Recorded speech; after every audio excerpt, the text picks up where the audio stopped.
What is up? It's Gabe Monroy with Nerd Tech, and I have some exciting news for you. I'm in my Air.ai account, and there's been a massive update within the last 24 hours on firing for actions.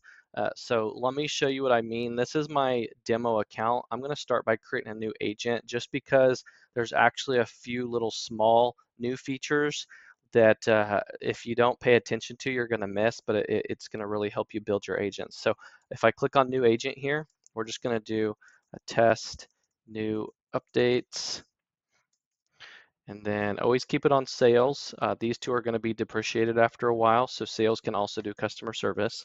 Do create agent, we're going to click the new flow builder. If most of you won't even see these two, and that's fine. They depreciated those on the new accounts. Choose the new flow builder. And then boom, it gives us a template here, which is really cool. It's going to help a lot of people get started that just don't understand how to do this. So this template's very powerful.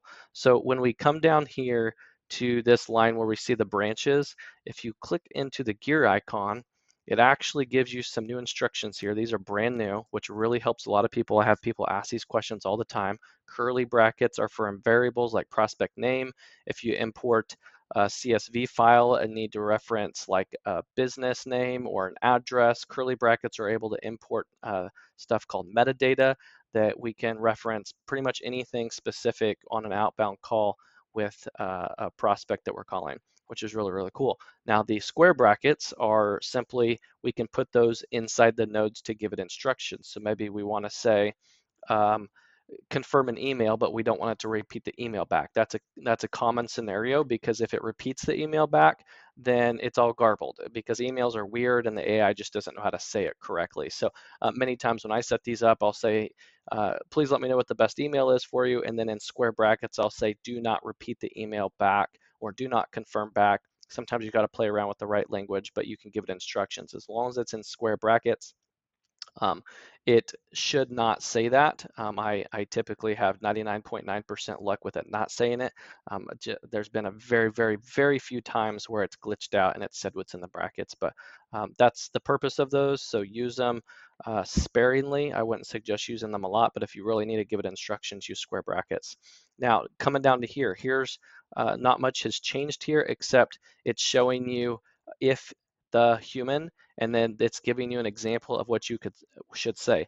The reason why they put if the human here is because when the AI is analyzing the call, the actual transcript that it's looking at in the background literally says bot, human, bot, human, bot, human. So it's reading the lines as text as the conversation is happening. So the bot doesn't actually listen like what we listen. It's actually looking at lines of text to analyze it. And it's looking at when the bot says something and when the human says something.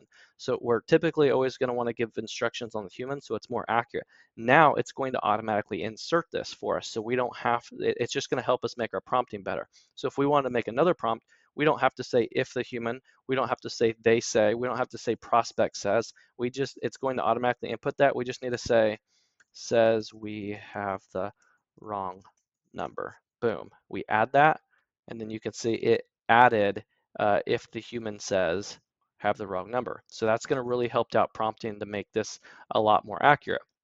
Now, the really cool update is now we can have add action right here. Now, let me explain to you why this is so huge. There's always been a big flaw with actions. So if you don't know what an action is, it's a live transfer, it's an in call, or it's a custom. Custom basically means we can create our own action. And then if we use the webhook to connect this to a third-party platform, which I do with my NerdTech GHL, then we can capture that webhook, and inside the webhook, it actually gives us the data that tells us what this action was. So the way it works is, let's say we want it to, on this node, line 3, let's say we want it to send an email, and we say something like, just confirm that you would like us to send you an email, and the prospect says yes. So then we would do a custom action, use name of action, we would do send email. Now, this isn't actually going to send the email.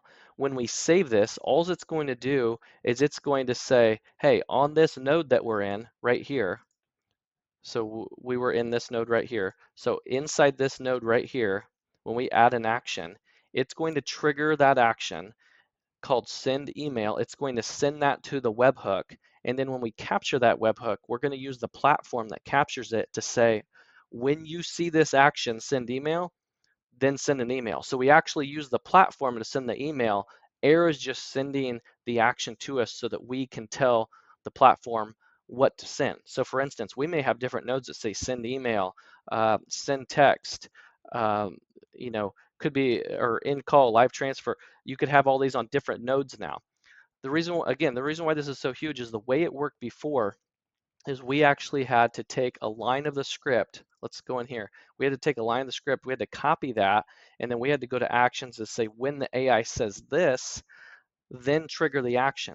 But what happened was Air, it was looking for a phrase that was similar to that. So if you had another phrase in your script that was similar to that phrase, it would misfire. It would think it's the right phrase, and maybe it might trigger that action to happen at the time you don't want it to happen.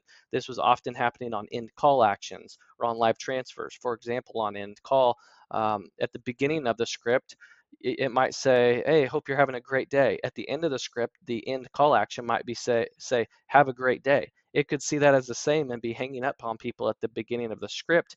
And what happens is it's a 5-second delay. So as soon as it reads this, it would count 1, 2, 3, 4, 5, and then it would trigger the action to happen.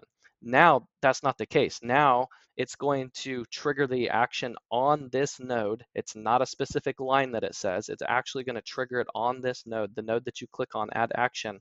And then when that node is completed, it's going to fire the action. So it's much, much more accurate. You're not going to have misfires. And this is huge, especially for end call and live transfer, because now we can for sure live transfer and end call exactly precisely on the node where we tell it we want to transfer the call. It used to be why we had to be really careful. We couldn't say, would you like me to transfer you? And if they say yes, go down this route. If they say no, go down this route. When you said, would you like me to transfer you? It would misfire all the time and it would transfer the call up here before they even said whether they wanted to be transferred or not. So now you're going to be able to do live transfers, ends calls, and custom actions directly on the node that you want it to fire on, and it's just going to work, and it's absolutely amazing. Now, guys, they've been pushing out a lot of updates this week, and just for reference, it is June 13th, 2024, and we've seen some bugs and some calls hang in there. They're pushing out a lot of updates, and it's causing a few bugs here and there, this being one of the big updates. But occasionally this happens when they push out some updates. It usually takes a week for them to get back on pace again, but hang in there. And if you do, they are really improving the system. It's going to be absolutely amazing. They've significantly reduced the lag as well. The lag is a whole lot better. And right now they're scaling. A lot of people are coming on board. They actually have to scale down their servers sometimes when they push out updates. So they're not only growing, but then they scaled down their servers for this brief, short amount of time. So it really caused a lot of problems with calls going out and different things like that. But if you just be patient, they'll get past that and it's going to be really, really good. So hang in there and hope you got value in this. I hope this new layout where it kind of shows you the template helps everyone be able to really construct some better scripts. If you still need help, feel free to reach out. I always have a booking down below. And we do full build outs and integrations to other CRMs, so feel free to reach out if you need any of that. Take care, guys.